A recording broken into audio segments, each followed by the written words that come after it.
Segunda Tessalonicenses, capítulo 2, de 13 a 16.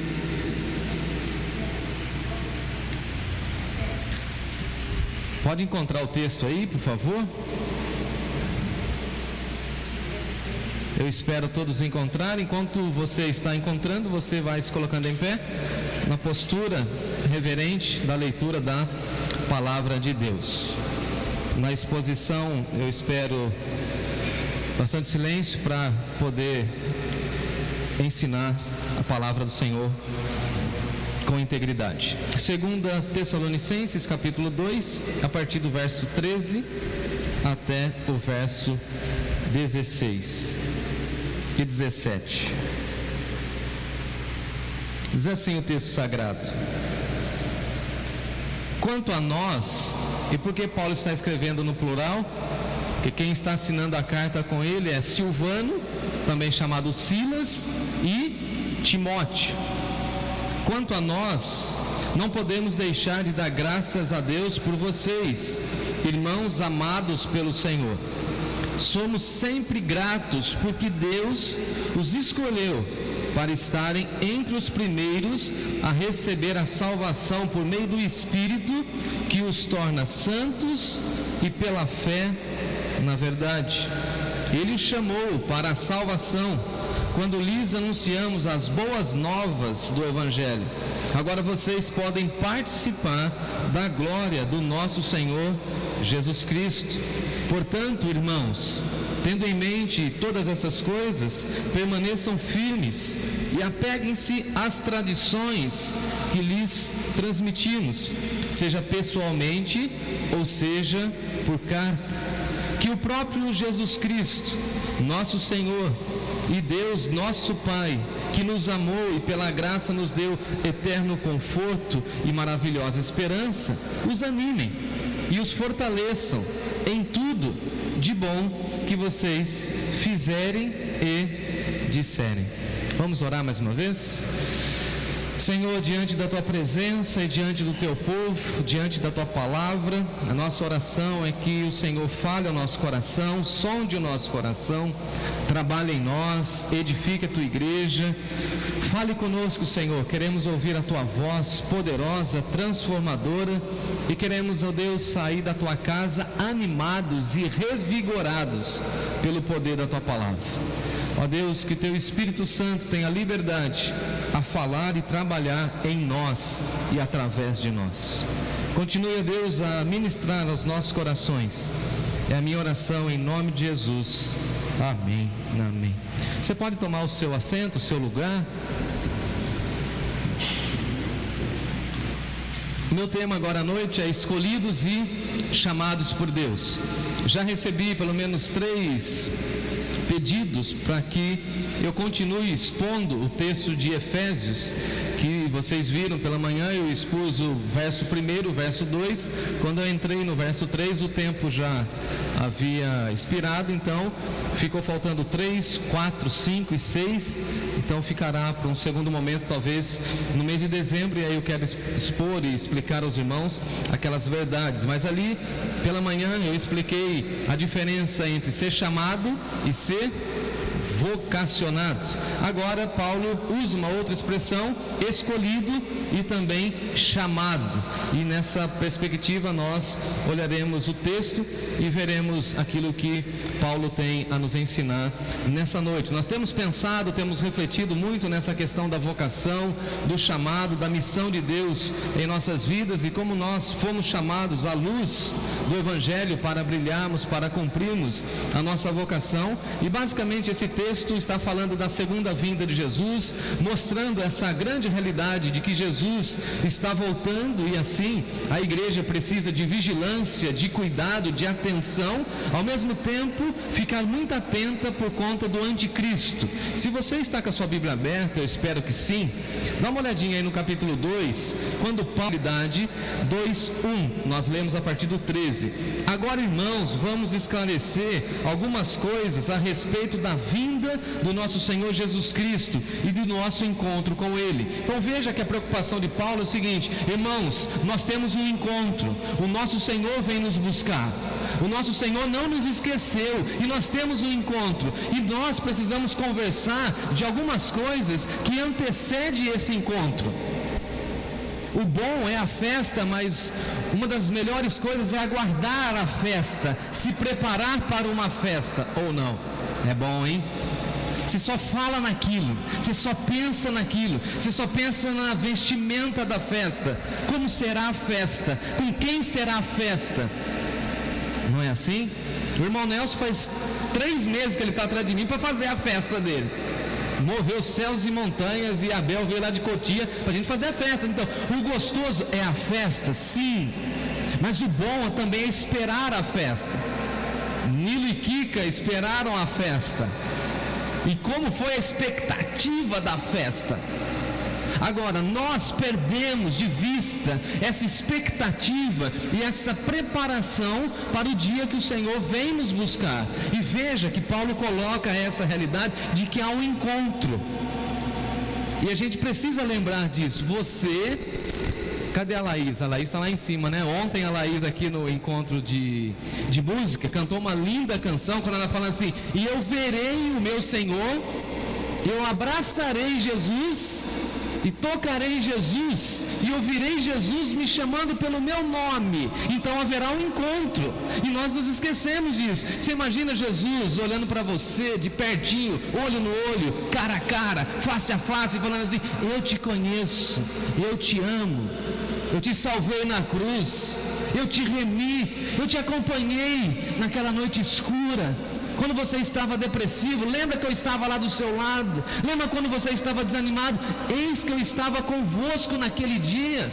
Lembra quando você pensou que não tinha nenhum amigo? Eu estendi a minha poderosa mão e estou aqui. Imagina esse encontro. E a Bíblia diz que nós agora não conseguimos ver ao Senhor.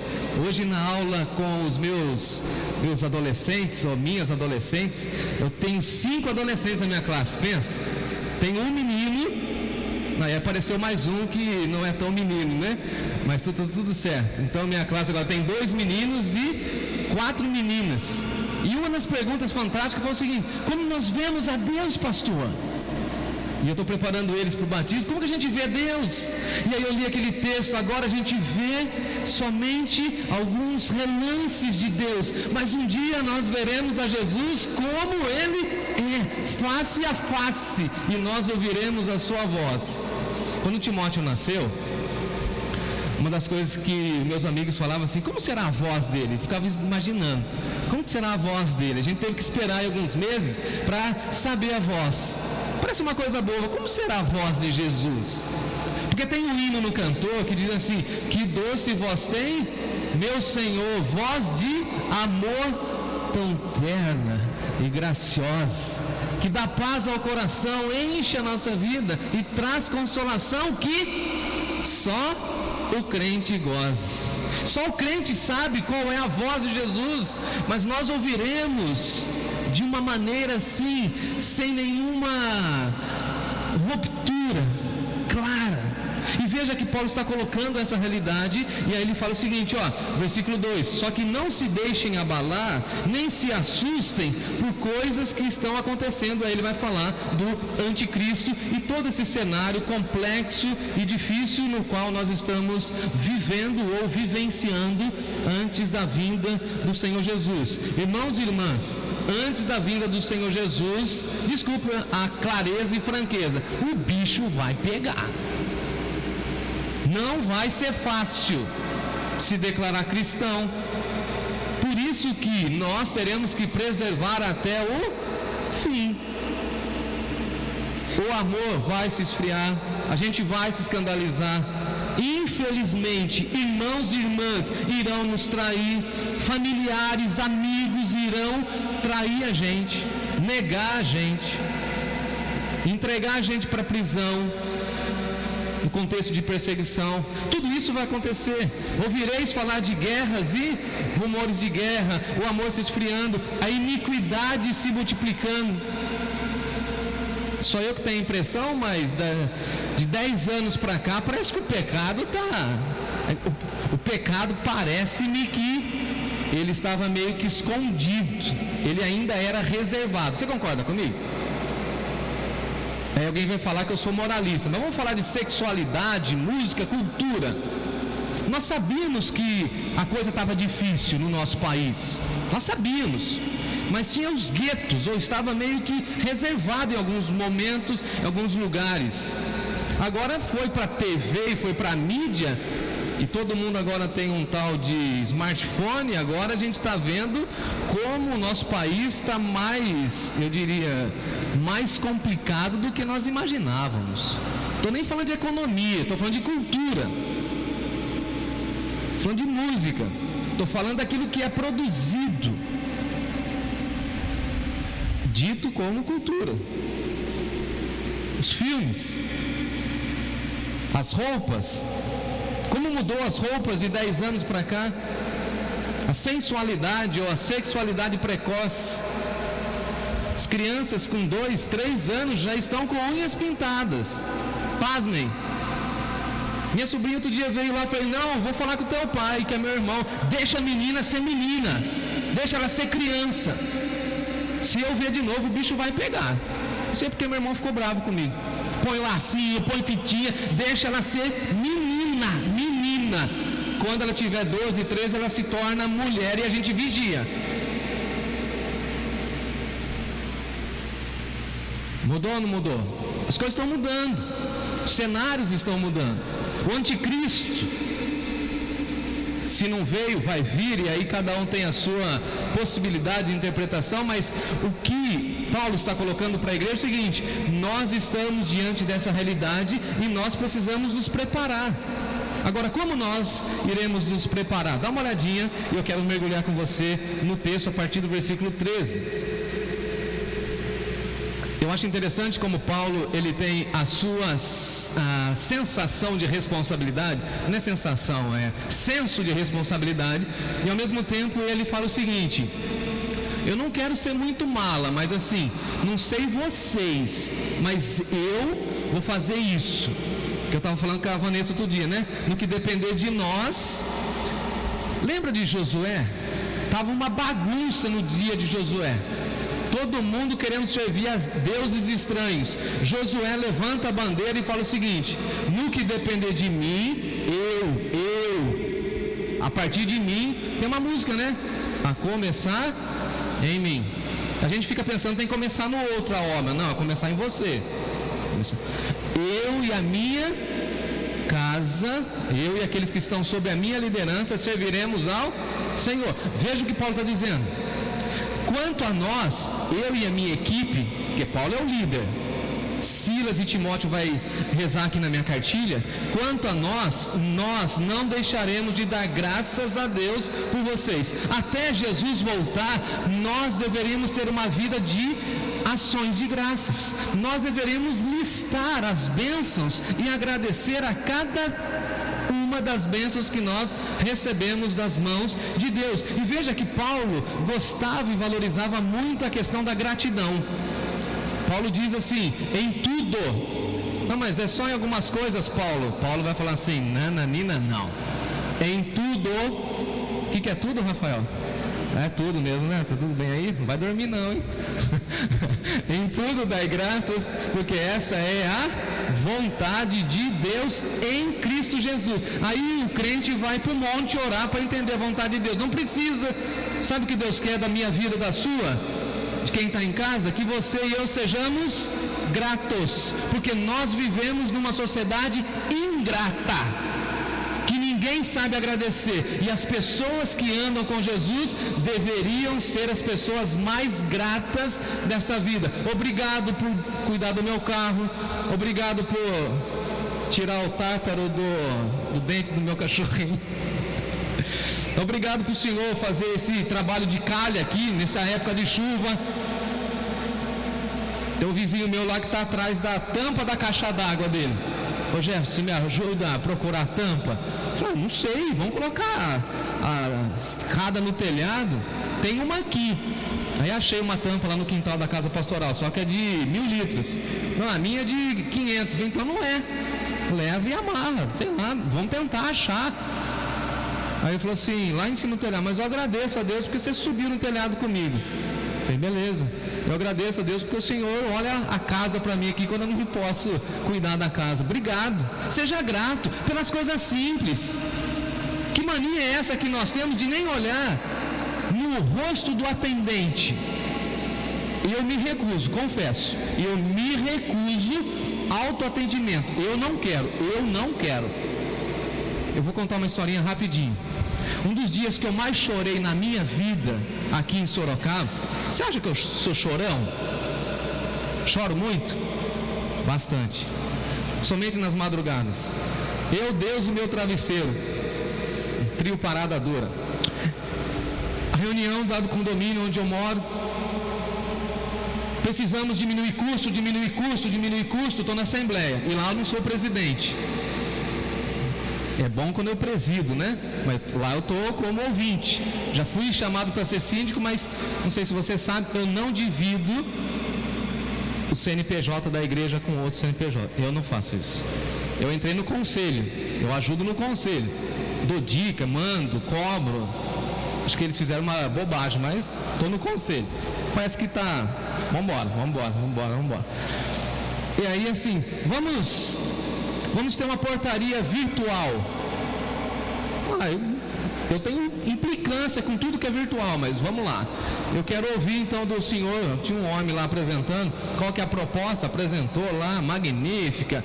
Tem isso, tem negocinho lá que você, um controlinho lá que você passa, sensor. Tem, cada um fica com o negócio no carro e tal, não sei o que. Eu só olhando. Aí tem um camarada lá, meu vizinho, fala, é bom mesmo porque a gente vai economizar R$300 aí na conta e não sei o que e tal, não sei o que. E a minha pergunta lá no fundo, e aí todo mundo, ô Jefferson, você não vai falar nada? Eu vou falar para acabar com a assembleia. Eu tenho que fazer uma pergunta. E os 5 funcionários que trabalham aqui, o que a gente faz com eles? A gente manda embora? Aí um cara lá falou assim, a gente manda embora mesmo. A gente quer baratear custo. Falei, meu amigo, mas são 5 famílias. 5 famílias. E nós não precisamos disso.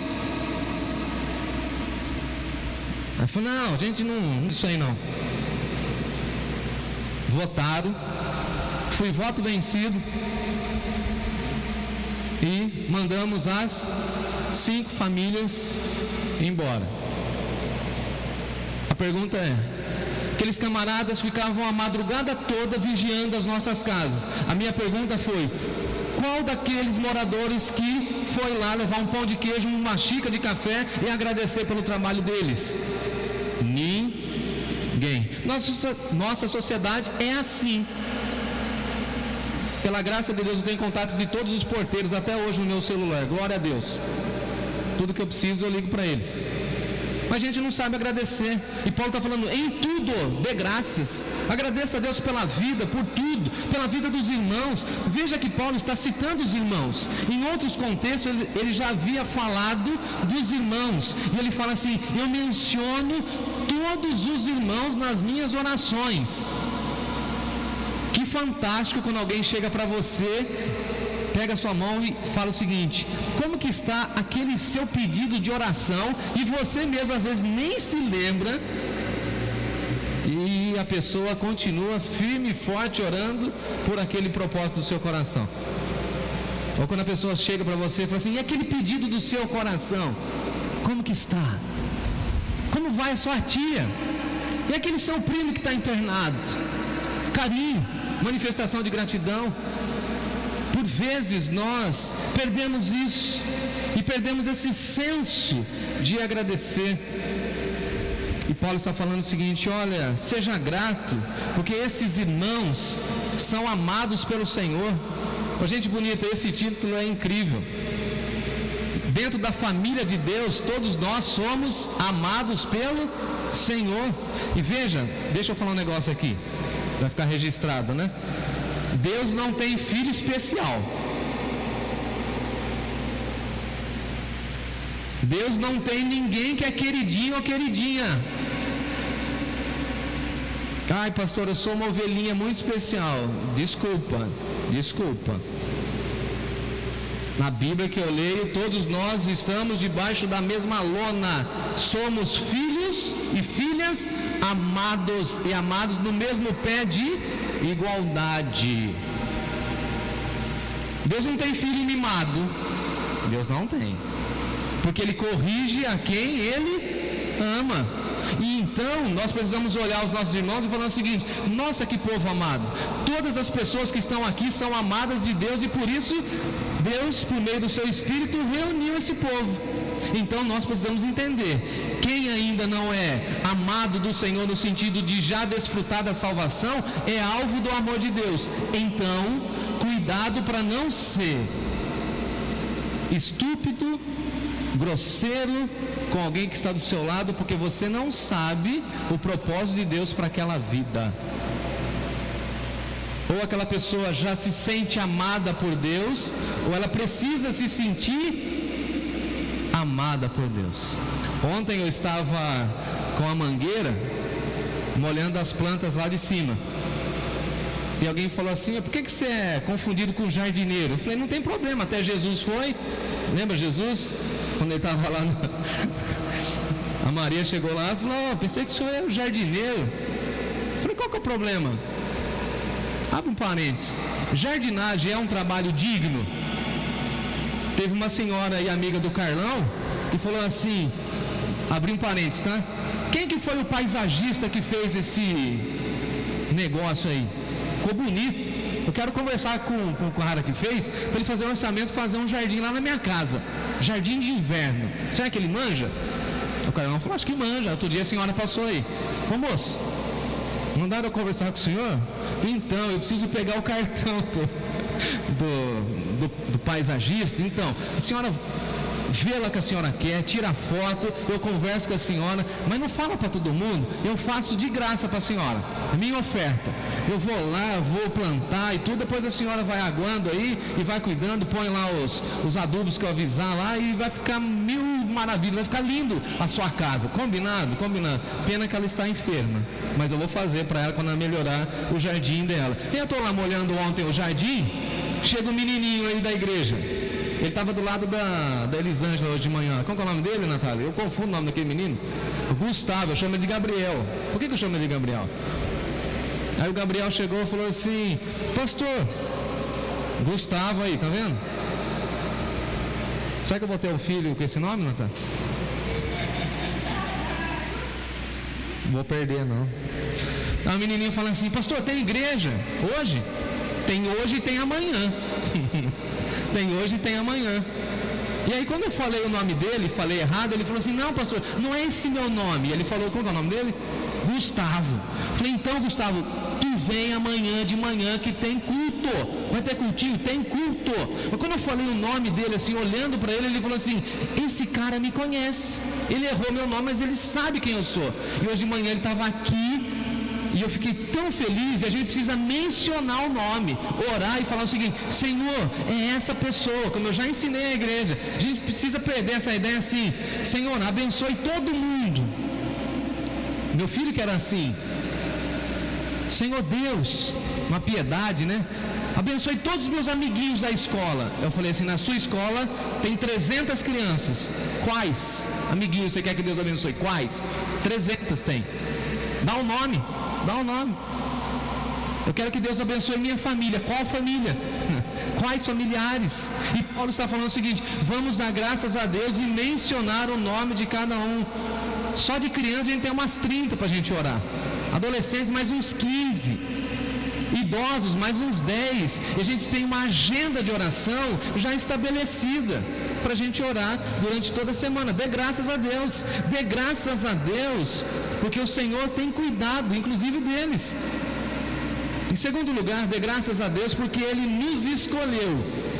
Pare com essa coisa que eu escolhi Deus, eu que fui atrás de Jesus. Nada disso. A ovelha perdida era você. Não vai inverter as coisas não. Dentro dessa teologia mais humanizada, eu que estava buscando. Não, é Ele que estava te procurando, Ele que estava atrás de você. Ele que te escolheu. Diz aí o texto no versículo 13, que nós somos sempre gratos, porque Deus os escolheu para estarem entre os primeiros. Então foi Ele que escolheu, houve uma escolha, houve uma seleção. Agora, nós precisamos entender que o olhar amoroso de Deus sobre nós estava nos escolhendo, e essa escolha tem a ver com o amor dele. Ele escolheu para si mesmo, usando os seus critérios. E aí, meus irmãos, minhas irmãs, o que cabe a nós é somente assim: eu só tenho a agradecer. O fato de ser escolhido e escolhida por Deus me leva a ter uma vida de gratidão. Eu não sei tamanho amor, imensurável amor, mas eu sei que eu fui escolhido. É isso que você tem que falar. Como Paulinho e Guilherme cantaram ontem, o ousado amor de Deus, ousado amor de Deus, que deixa as 99 só para me encontrar. Ele te escolheu. Você tem que andar aí durante a semana falando assim: sou escolhido, escolhida de Deus. Arma forjada contra mim não prosperará. Maior é o que está em mim do que o que está no mundo. Ande com confiança, sabendo que o Senhor é sobre a sua vida e que Ele te escolheu. Agora, Deus só escolhe com um propósito, como nós veremos daqui a pouquinho. Ele tem um propósito. Por isso que Ele escolheu. Ele escolheu você e te plantou naquele lugar, naquela cidade, naquele contexto, porque Ele tem um propósito na sua vida. Ele que te escolheu. Não tente ficar no lugar ou se encaixar no lugar que você quer. Viva no lugar que Deus quer te colocar. Melhor coisa que tem. Alguém pergunta para mim, falou: você está feliz? Eu falei: estou muito feliz. Onde você está? Eu lembro do Fábio, da Rose. Estou no centro da vontade de Deus. Estou confortável. No centro da vontade de Deus. E no centro da vontade de Deus não falta nada, porque Ele supre. E por isso Paulo está dando graças, olhando para a igreja e falando assim: Deus escolheu, Deus escolheu. E eu olho para vocês e falo assim: que bom que Deus te escolheu, que Deus te escolheu, que Deus te escolheu, que Deus te escolheu. Fomos escolhidos, selecionados. Quem é que gosta de fruta? Eu gosto de fruta, hein? Camarada, meu amigo, você gosta de fruta, cadê? Quem gosta de fruta? Eu falei aqui, tô brincando, falei aqui outro dia, numa mensagem de quarta-feira, que eu gosto muito de figo. Gosto de figo. Aí semana passada eu recebi uns figos. Viu, Adriana? Obrigado, viu? Só que a Adriana comprou uns figos desse tamanho. Eu falei assim: é tomate ou é figo? Aí eu falei assim para a Natália: Cleusa, escuta essa. Natália, vai atrás, acha onde que compra esse negócio aí. Que negócio? Figo. Tem em todo lugar. Aqui em todo lugar, criatura. Esse aqui é diferente, é muito bom. Tudo bem, senhora? Ela comprou um aguado. Falei: põe mel nesse negócio que não vai. Aproveitar que eu não tenho diabetes ainda. Aí eu ganhei do Lucas e da Vanessa uns dias atrás uma caixinha, você lembra? Fininha assim, de kiwi amarelo. Nunca tinha visto um negócio daquele. Viu, Kika? Nós aí, né? Pobre de maré desse, como vai conhecer kiwi amarelo? Nem o verde a gente consegue comprar. Aí eu ganhei do Lucas e da Vanessa, aquele bichinho cabeludinho. É ruim de pegar aquilo, não é? Aí eu tenho uma aflição. Comi aquilo lá devagarzinho, vi o Timóteo, falei: tomara que ele não quer. Comi. Onde que acha aquele negocinho lá? Frutas selecionadas. Eu vou falar, calma, espera. Tá que nem a Anitta, lembra a Anitta? Não deixa. Anitta, Adriana. Aí eu falei assim: entendi por que a gente não encontra em qualquer lugar. Porque esses aqui são frutos, repete comigo, selecionados. E por isso que nós somos o povo de Deus, escolhido pelo Senhor, viu, Cleusa? Como você estava explicando lá em Deuteronômio, nação santa, povo separado, cujo Deus é o Senhor. E essa nação, feliz é a nação cujo Deus é o Senhor, cujo povo são selecionados por Deus. Aleluia!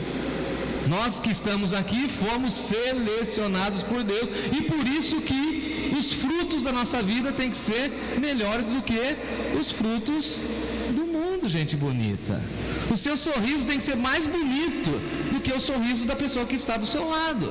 A sua alegria, a sua esperança, a sua vivacidade. Nós somos escolhidos para a salvação.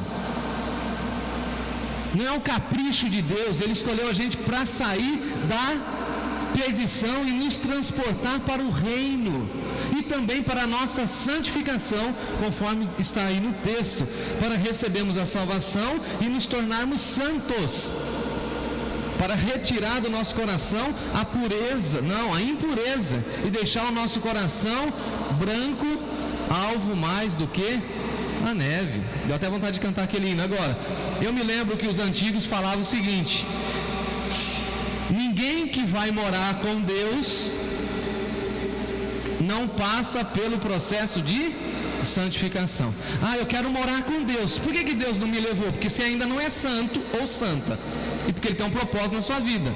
Ai, pastor, o processo de santificação é doloroso, é verdade, mas não é para você ficar pensando no processo de santificação apenas. É para você pensar o seguinte: eu serei um vaso puro, oh Deus, porque na eternidade só entra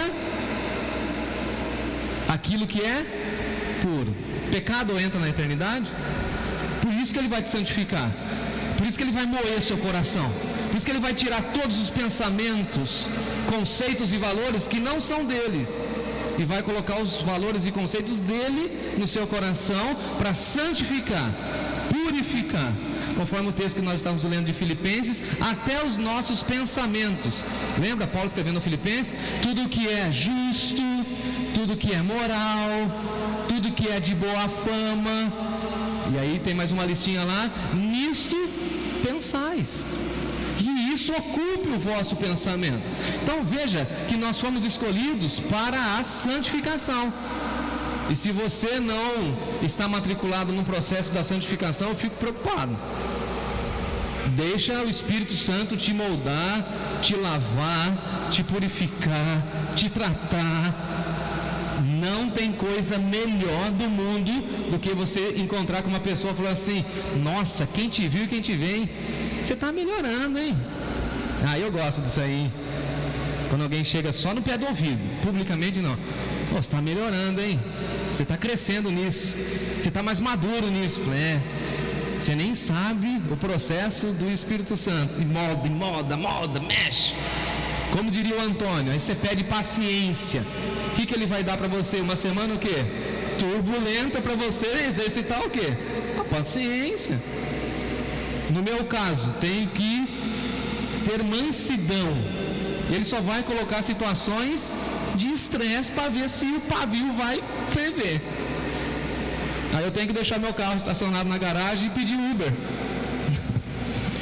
Para não ter muito nervoso, estresse.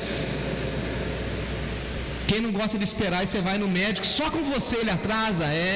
Será que não tem uma lição por detrás para tratar o seu coraçãozinho, para que o seu coraçãozinho pare de ser ingrato e seja grato, para que você aprenda a não esperar o médico ou o exame, mas a esperar a vontade de Deus para a sua vida? Porque sem santificação ninguém verá o Senhor. Caminhando para o final, dá uma olhadinha comigo aí no texto, verso 14. Ele chamou para a salvação quando nós nos anunciamos as boas novas. Agora vocês podem participar da glória do nosso Senhor. Eu achei isso magnífico. Vocês foram chamados agora para participar da glória do nosso Senhor. Nós que tínhamos o título de pecadores, condenados ao inferno, agora nós estamos entre o povo de Deus e participaremos com o Senhor na glória eterna. Você imagina aquela cena quando Jesus fala o seguinte: vocês estarão comigo julgando as nações? Imagina, eu do lado de Jesus, junto com vocês, e a gente julgando as nações. Imagina a gente olhando aqueles camaradas lá, aqueles déspotas, aqueles caras terríveis que mataram milhões, e a gente olhando para eles lá: você se arrependeu? Não. Ô Jesus, deixa eu dar essa sentença. Imagina, eu queria falar isso aí. Deixa eu dar essa sentença. Inferno. Os políticos do nosso país que não se converteram e não se renderam ao Evangelho, nós participaremos com ele no reino dele. Nós estaremos com ele para todo sempre. E aquilo que a Laís cantou aqui ontem, das ruas de ouro, das pedras de jaspe, que eu nem sei como imaginar essa cena, nós veremos e nós participaremos, e nós estaremos diante do trono. E veja que há um conforto que vem da parte de Deus, e o conforto é o seguinte: olha, fique em paz, porque dos seus olhos serão enxugadas todas as lágrimas. Fique tranquilo, vocês vão participar do gozo eterno. O nome de vocês será falado e citado. Vocês estarão com todos os santos de todas as eras para todo sempre, e participaremos da glória eterna. Participaremos das bodas do Cordeiro. Poderemos conversar e dialogar com grandes ícones do Antigo Testamento. Dá para imaginar isso? Vamos tirar um pouco o foco do aqui, do agora, e lembrar aquilo que nos espera, porque aquilo que nos espera, irmãos e irmãs, é glorioso, cheio de glória, cheio de esplendor, cheio de vida. Hoje eu fiz uma lista no meu quadro, no meu mural, com os meus alunos, e falei assim: vamos colocar aqui luz e trevas. E aí a gente foi colocando aquilo que agrada a Deus, aquilo que não agrada a Deus. A gente foi citando várias coisas. E aí eu falei assim: e no céu tem trevas? E as meninas: não tem. Lá no céu pode entrar pecado? Não. Pensa nisso. Que glorioso. Não vai ter nem fofoca. Nem fofoca. O brasileiro gosta de uma fofoca. Agora, Paulo coloca algumas questões bem práticas. 15. Tendo em mente essas coisas, permaneçam firmes. Não desanime, permaneçam firmes. Sabe o que Paulo está dizendo? Não se abale, não esmoreça, não se renda às pressões. Permaneça firme, fortaleça a vossa fé, fortaleça o vosso coração, fortaleça os seus pensamentos, não vacilem, não neguem a fé. E eu gosto de Davi quando ele fala o seguinte: firme está o meu coração, ó Deus, o meu coração está firme. Por isso, Vânia, a gente precisa cantar de novo: firme nas promessas do meu Salvador. Vem o mundo e tenta nos abalar, a gente fala assim: não, eu estou firme, estou na expectativa, estou na oração. Fala aí, fala comigo. Estou aguardando no Senhor. Conversei com uma moça essa semana, eu falei: e aí, como está seu coração? Estou aguardando no Senhor. É isso aí, fica firme, minha irmã. Hoje, que bênção, o marido da Gabriele, que estava conosco, sobrinha da Rose, ele estava desempregado e eu não sabia. Eles vieram visitar a gente na semana passada, e enquanto o culto estava acontecendo, eu vi que ele se ajoelhou e fez uma oração. E hoje de manhã ela falou o seguinte para mim: pastor, conte para a igreja que amanhã ele começa no emprego, e amanhã seria o último dia do seguro-desemprego, nós não tínhamos mais dinheiro, e nós viemos na igreja e vocês oraram conosco e Deus abençoou na semana. Aí eu olhei para ela e falei assim: minha irmã, fica firme na fé, porque o seu Senhor não vai te abandonar. Firme nas promessas, Ele prometeu, Ele vai fazer, Ele vai cuidar. Ele vai mover céus e terra para cumprir a sua promessa, porque a palavra dele é digna, é fiel e não volta vazia. Apeguem-se às tradições, segundo a expressão de Paulo. Apegue-se às tradições. A gente não gosta de falar de tradições. Eu vim de uma geração pós-moderna, após século 21, 2000, a virada, internet, onde as instituições estão em xeque, tudo está sendo questionado, lideranças, instituições. E eu me lembro no seminário, precisamos desconstruir. E aos pastores, vamos desconstruir. E eu sempre, como na vanguarda, levantava a mão e falava assim: quem vai construir? Está na moda, todo mundo quer desconstruir, mas quem vai construir? O que importa para nós também, na nossa sociedade e na igreja, são as tradições. Nós não podemos ser tradicionalistas. Eu não sou tradicionalista, não gosto do tradicionalismo. É assim porque sempre foi assim. Está errado. Agora, as tradições precisam permanecer, sim.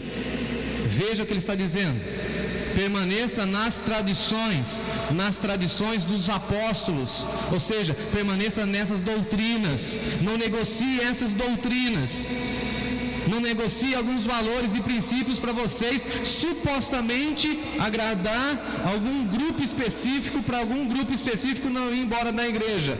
Nós não precisamos fazer nada para reter gente na igreja. Gosto do Stott, quando o Stott fala o seguinte: não se preocupe com quem entra e com quem sai da tua igreja, se preocupe com o que entra e sai do teu púlpito. Creio nisso. A gente tem essa mania, não, para agradar as crianças, a gente tem que ter um pula-pula. Ah, é? E alguém vai falar assim: mas eu como feijão e arroz. Mesma coisa. Brincadeira. O feijão é por baixo ou por cima? Para mim é por baixo. Quem é por baixo? Quem é por cima? E quem não gosta de feijão? Está em igreja diferente. Veja que Paulo está colocando. Cuidado. Tem uma expressão, o Mário vai se lembrar, no dia do cirurgia da Mariana, nós conversamos sobre esse texto que eu vou citar aqui. E eu falei para você que eu ia citar isso aqui um dia. Um versículo que Deus deu para mim e para o Mário: não remova os marcos antigos que os teus pais colocaram. Não remova os marcos antigos. Lembra, querido, desse versículo? Não remova os marcos. As pessoas falam assim: nossa, Nova Canaã está uma bênção. Está uma bênção hoje, resultado de gente do passado. Não é para a gente pensar que é da nossa geração, não. A gente lembrar dos marcos antigos, irmãos e irmãs missionários que vieram aqui nesse terreno que era um terrível e trabalharam, se dedicaram, doaram, serviram. Não podemos remover os marcos antigos, não podemos colocar uma foto atual da igreja e falar assim: essa é a igreja de hoje, mas nós nunca poderemos esquecer as pessoas que trabalharam aqui há 20, 30, 40 anos atrás. Inclusive o seu sogro, tem uma foto do Renato, novinho, Zé Maria, vou citar alguns, irmão Silas, irmão Horácio. E o dinheiro que veio lá dos americanos que... Vocês já viram os americanos que doaram o dinheiro para a gente comprar esse terreno aqui? Já viram? Ele não nos conhece, mas tem um amor. Estão entendendo o que eu estou dizendo? Por que a gente vai remover isso? Por que a gente vai remover a tradição? Por que a gente vai jogar fora o piano? Por que a gente vai jogar fora o cantor cristão? Sendo que nós precisamos de tudo isso. Tudo isso. Lembrando que o ser humano é um ser criado para adoração.